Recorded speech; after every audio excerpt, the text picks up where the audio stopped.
बहुत समय पहले की बात है, जब संसार की रचना हो रही थी।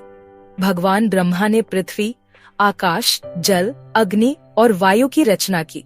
फिर उन्होंने पहाड़, नदियाँ, पशु, पक्षी, ऋषि और देवता बनाए। परंतु उन्हें सृष्टि के विस्तार में एक बड़ी समस्या का सामना करना पड़ा। उन्होंने पुरुष बनाए थे, पर स्त्री तत्व का निर्माण नहीं कर सके थे। अकेले पुरुषों से सृष्टि आगे नहीं बढ़ पा रही थी। ब्रह्मा इस बात को लेकर चिंतित हो गए और उन्हें यह समझ नहीं आ रहा था कि इस सृष्टि में गति कैसे लाई जाए। उन्होंने बार बार प्रयास किया, पर बिना स्त्री के सृजन अधूरा रह गया। ब्रह्मा जी ने तब भगवान शिव की शरण ली। वे कैलाश पर ध्यानमग्न थे, गहन समाधि में लीन। जटाओं में गंगा बह रही थी, त्रिनेत्र शांत था, गले में सर्प और शरीर पर भस्म। वे संसार से दूर पर हर चेतना के मूल में उपस्थित थे। ब्रह्मा ने धीरे से शिव की स्तुति की और निवेदन किया कि हे महादेव, सृष्टि को गति देने के लिए कुछ कीजिए। शिव ने ध्यान से बाहर आकर ब्रह्मा की ओर देखा और शांत स्वर में बोले कि सृष्टि के संचालन के लिए केवल पुरुष तत्व पर्याप्त नहीं। जब तक शक्ति नहीं, तब तक गति नहीं। शिव ने कहा कि शिव केवल चेतना है, परंतु शक्ति के बिना वे भी निष्क्रिय है। वे तब मौन हुए और एक चमत्कार हुआ। भगवान शिव के शरीर का दाया भाग पूर्ववत पुरुष रूप में रहा, पर बायां भाग तेजस्वी नारी रूप में बदल गया। उस नारी रूप में एक दिव्य सौंदर्य, करुणा, ऊर्जा और अपूर्व शांति थी।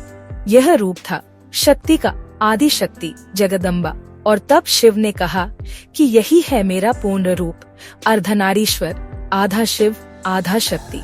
उस दिन पहली बार संसार ने जाना कि स्त्री और पुरुष केवल शरीर नहीं, वे दो शक्तियां हैं जो साथ मिलकर सृष्टि को चलाती है। ब्रह्मा जी ने हाथ जोड़कर उस रूप को प्रणाम किया और अपनी भूल स्वीकार की कि उन्होंने सृष्टि को केवल पुरुषों से रचने का प्रयास किया। शिव ने कहा कि पुरुष और स्त्री दोनों मिलकर ही पूर्ण ब्रह्म है, बिना एक के दूसरा अधूरा है।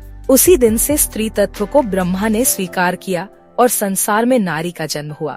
इस घटना के बाद देवताओं और ऋषियों में चर्चा होने लगी कि क्या शिव जैसे तपस्वी, सन्यासी, योगी को भी स्त्री रूप की आवश्यकता पड़ी?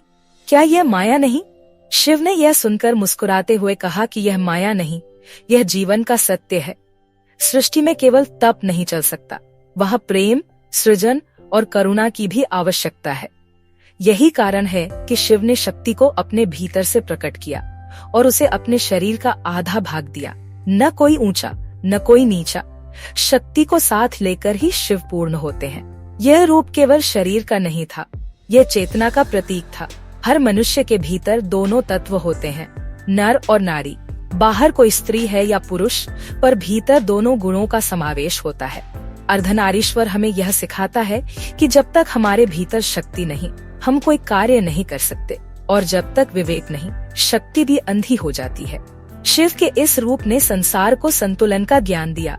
शक्ति और शांति, प्रेम और विवेक, तप और करुणा। एक दिन माता पार्वती ने शिव से प्रश्न किया कि स्वामी, आप तो योगी हैं, फिर आप इस अर्धनारीश्वर रूप को क्यों अपनाते हैं? क्या हम दोनों एक नहीं? शिव ने उत्तर दिया कि हम एक हैं। यही तो मैं संसार को दिखा रहा हूँ। जब तुम और मैं अलग, तब संसार भटकता है। जब हम एक साथ दिखाई देते हैं, तब संसार सीखता है कि सच्चा प्रेम वह है जहाँ भेद नहीं। शक्ति शिव की अर्धांगिनी नहीं, उनकी आत्मा है। शिव ने कहा कि जब कोई शक्ति को नीचा मानता है, तो वह स्वयं अधूरा हो जाता है, और जो शिव को केवल सन्यासी मानकर शक्ति से दूर रहता है, वह भी जीवन की पूर्णता से वंचित रह जाता है। सच्चा संत वही है जो अपने भीतर की शक्ति को पहचाने और सम्मान दे। दक्षिण भारत के एक गांव में रूपदास नाम का एक शिव भक्त रहता था। वह बहुत तपस्वी था, परंतु स्त्रियों से घृणा करता था। उसे लगता था कि स्त्रियां ही संसार में मोह और माया की जड़ है। उसने जीवन भर नारी से दूरी बनाई और केवल शिव की आराधना करता रहा। एक दिन वह कैलाश की यात्रा पर निकला, यह प्रण लेकर कि शिव के साक्षात दर्शन करूंगा। वर्षों की यात्रा के बाद जब वह कैलाश पहुंचा, तो उसने देखा कि भगवान शिव के शरीर का आधा भाग एक तेजस्वी स्त्री का है। रूपदास चौंक गया। उसकी सारी तपस्या, सारी धारणा एक क्षण में टूट गई। उसने शिव से कहा, प्रभु यह क्या, आप तो योगी हैं, फिर यह नारी स्वरूप क्यों? शिव ने मुस्कुराकर कहा कि जब तू स्त्री को माया समझता है तब तू मुझे भी नहीं समझ सकता। मैं ही पुरुष हूँ, मैं ही नारी हूँ। जब तू स्त्री का सम्मान करेगा तभी तू मुझे जान पाएगा। उस दिन रूपदास का अहंकार चूर हुआ। वह लौटकर गांव गया और लोगों को यह सीख देने लगा कि जब तक हम स्त्री और पुरुष दोनों का सम्मान नहीं करते तब तक हमारी भक्ति अधूरी है। अर्धनारीश्वर की यह कथा केवल एक रूप की नहीं, यह जीवन के सबसे गहरे सत्य की कथा है। यह हमें सिखाती है कि संसार में कुछ भी अकेले नहीं चलता।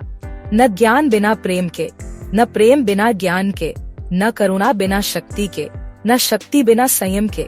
जब भीतर का शिव और भीतर की शक्ति एक हो जाते हैं तब जीवन में संतुलन आता है।